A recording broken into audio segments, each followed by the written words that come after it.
Hello students, आज की हम क्लास में एल्डिहाइड के अंतर्गत आने वाले जो कीटोन्स होते हैं उनके हम रासायनिक गुणों के विषय पे बात करेंगे।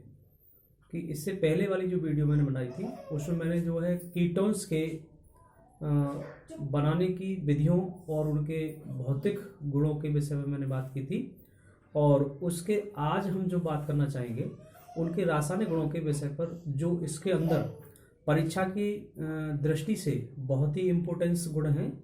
ये परीक्षा के अंदर आपको क्या होता है जब में भी उसमें मिलेंगे, तो ये जो रासायनिक गुण है बहुत ही इम्पोर्टेंस है, इन पर मैं कुछ प्रकाश डाला है।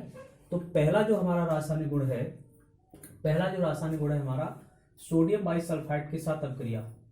यानी हम कीटोन्स है और कीटोन्स में हमारा मतलब एसीटोन यानी H3C और H3C ये कार्बोनिल समूह से यानी हमारा जो जुड़ा हुआ है, और इसकी रिएक्शन हम करा रहे हैं NaHSO3। यानी इसका जो नामकरण होगा यानी इसका जो नाम है वो सोडियम बाइसल्फाइड है।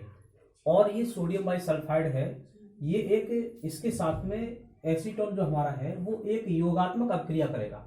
यानी योगात्मक अभिक्रिया का मतलब होगा क्योंकि यहाँ जो कार्बन है, कार्बन की जो वैलेंसी है यहाँ पर, वो कार्बन की जो वैलेंसी है वो इसकी यहाँ 2 है, और 2 प्रतिशत होने से क्या है कि एक वैलेंसी के साथ में Na जुड़ जाएगा यानी ONA, और दूसरा जो जुड़ेगा वो SO3 एक वैलेंसी के साथ में OH यानी एल्कोहली ग्रुप जो है दिखाई दे रहा है आपको, एल्कोहली ग्रुप होगा, और दूसरी संयोजकता से SO3 Na बनेगा।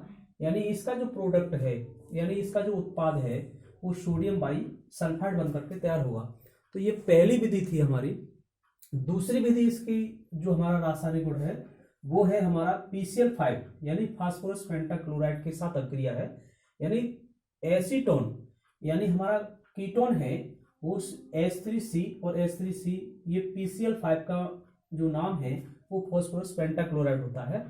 इसके साथ भी मतलब जो हमारा कीटोन है या एसीटोन है वो उसके साथ भी योगात्मक क्रिया कर रहा है, क्योंकि यहाँ देख रहे हैं आप, यहाँ कार्बन की संख्या यहाँ पर 2 प्रतिशत हो रही है, तो इसमें से 2 क्लोरीन परमाणु यानी इसके साथ जुड़ जाएंगे। देख रहे हैं यहाँ पर, यानी एक कार्बन से एक Cl और दूसरे कार्बन की संयोजकता से दूसरा Cl जुड़ा हुआ है, तो इस तरीके से डाइक्लोरो एसीटोन बनता है, और लास्ट में POCl3 यानी फास्फोरस ट्राइक्लोराइड बनकर के तैयार होता है।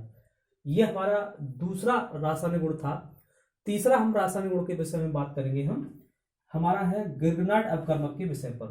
जो गिर्गनाट अपकर्मक जो हमारा एसिड होता है बहुत ही इंपोर्टेंस मतलब अभिकर्मक होता है। अभिकर्मक वो होते हैं जो किसी रासायनिक अभिक्रिया में भाग लेते हैं, तो वो किसी भी रासायनिक अभिक्रिया की गति को तीव्र गति से कर देते हैं, यानी उसको बढ़ा देते हैं। अगर हम यहाँ पर एसीटोन में अगर हमारा गिर्गनाट अपकर्मक CH3MgI से रिएक्शन होती है तो ये भी इसमें भी योगात्मक अभिक्रिया होगी, क्योंकि इसमें जो मेथिल ग्रुप है वो मेथिल ग्रुप एक कार्बन की यहाँ संख्या 2 प्रतिशत हो रही है, इसके साथ में यहाँ पर आकर के ये जुड़ जाएगा। और यहाँ देख रहे हैं आप, यानी ये माध्यमिक यौगिक बना है, और जो O बचा है यहाँ पर, O से क्या है MgI जुड़ गया, यहाँ पर एक माध्यमिक यौगिक बनकर के तैयार हुआ। इस माध्यमिक यौगिक की हम जल से रासायनिक अभिक्रिया करा देंगे, यानी हम जल को HOH करके भी हम लिख सकते हैं। तो यहाँ देख रहे हैं आप, ये जो MgI वो जो यहाँ से हट जाएगा और इसके स्थान पर H जुड़ जाएगा, H जुड़ करके आप देख रहे हो, और MgI यहाँ से हट जाएगा और MgI OH के साथ रिएक्शन करके अलग बन जाएगा। तो ये आप देख रहे हैं कि यहाँ पर CH3 और CH3 तीन हमारे मेथिल ग्रुप एक कार्बन से जुड़े हुए हैं, तो इसलिए इसको हम टर्सरी बोलते हैं, और टर्सरी को T से प्रदर्शित करते हैं। और इसमें OH एल्कोहली ग्रुप यहाँ देख रहे हैं, एल्कोहली ग्रुप इसके साथ जुड़ा हुआ है, तो इसको हम T यानी T से मतलब है T ब्यूटिल एल्कोहल यानी एल्कोहल है, और लास्ट में हमारा MgOHI यानी इसका मतलब है कि मैग्नीशियम हाइड्रोक्साइड आयोडाइड बन रहा है। ये हमारी तीसरा रासायनिक अभिक्रिया थी एसीटोन के साथ में। चौथी हम रासायनिक अभिक्रिया के विषय में बात करेंगे कि हाइड्राजीन के साथ अभिक्रिया की बात कर रहे हैं। यहाँ आप देख रहे हैं कि H3C और H3C और H2NH यानी हाइड्राजीन जो होते हैं इनमें एमीन ग्रुप होता है। क्या होता है? Amine group.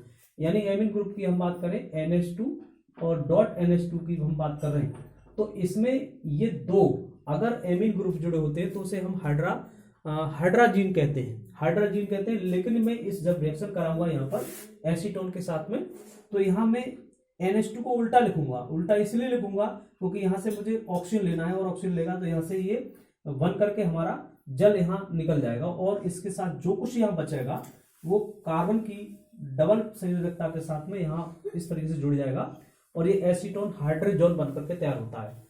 तो ये मैंने कुछ मुख्य रासायनिक अभिक्रियाओं के विषय पर प्रकाश डाला, जो आपकी यूपी बोर्ड की परीक्षाओं में ये मुख्य तरीके से इसकी 7 रिएक्शंस पूछी जाती हैं। तो ये कीटोन्स की हमारी कुछ रासायनिक अभिक्रियाएं थी, और इसके साथ साथ इसके यूजेस, कीटोन्स के यूज के विषय में बात करेंगे, यानी इनका कहाँ का उपयोग किया जाता है। आप देख रहे हैं पहले सुगंधित पदार्थों की बात कर रहे हैं, यानी सुगंधित पदार्थ यानी इत्र के निर्माण में, यानी कीटोन्स का जो उपयोग किया जाता है, जो इत्र बनाना यानी सेंट बनाने के निर्माण में भी इसका उपयोग किया जाता है।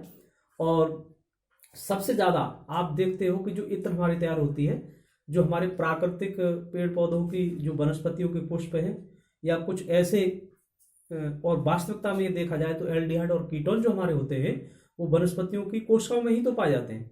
और जो हमारी सुगंधित पदार्थ की जो औषधियां हैं या हमारे पेड़ पौधे हैं, उनसे ये इत्र बनाने का कार्य किया जा रहा है। दूसरा है रेशम के निर्माण में भी, क्योंकि रेशम के निर्माण में भी ये हमारे कीटोन्स का एक महत्वपूर्ण योगदान होता है इसके निर्माण करने में। तीसरा हमारा पॉइंट है विलायक के रूप में, यानी विलायक का रूप का मतलब क्या है कि जो कीटोन्स हमारे होते हैं, जैसे विलायक ऐसे समझ सकते हैं कि मान लो आपने कोई भी मान लो आपका कोई दरवाजा है, उसको आप पेंट करने के लिए लाए हैं, तो उसमें हम एक ऑयल के रूप में भी इसको मिला करके हम इसका यूज कर लेते हैं। और लास्ट में हमें इसका एक महत्वपूर्ण इसका उपयोग है वो क्लोरोफॉर्म के निर्माण में भी है। क्लोरोफॉर्म एक हमारा ऐसा एक कंपाउंड है, ऐसा यौगिक है जो मतलब आप देख रहे हो कि निश्चेतक के रूप में इसका उपयोग किया जाता है। निश्चेतक का मतलब है कि हमारे पूरे विश्व के लेवल जितने भी हॉस्पिटल हैं उनमें व्यक्तियों को निश्चेतक यानी बेहोश करने के लिए ये क्लोरोफॉर्म होता है, और ये जो हमारा कीटोन से ही निर्माण इसका किया जाता है। तो आज के हमने क्लास में ये देखा कि हम कीटोन्स के रासायनिक गुण और उपयोग, और इससे पहले वाली जो वीडियो थी, इससे पहले वाली वीडियो मैंने कीटोन्स के बनाने की विधियां और उसके उपयोग के विषय में बात की। तो आज की हम क्लास में इतना ही रखेंगे।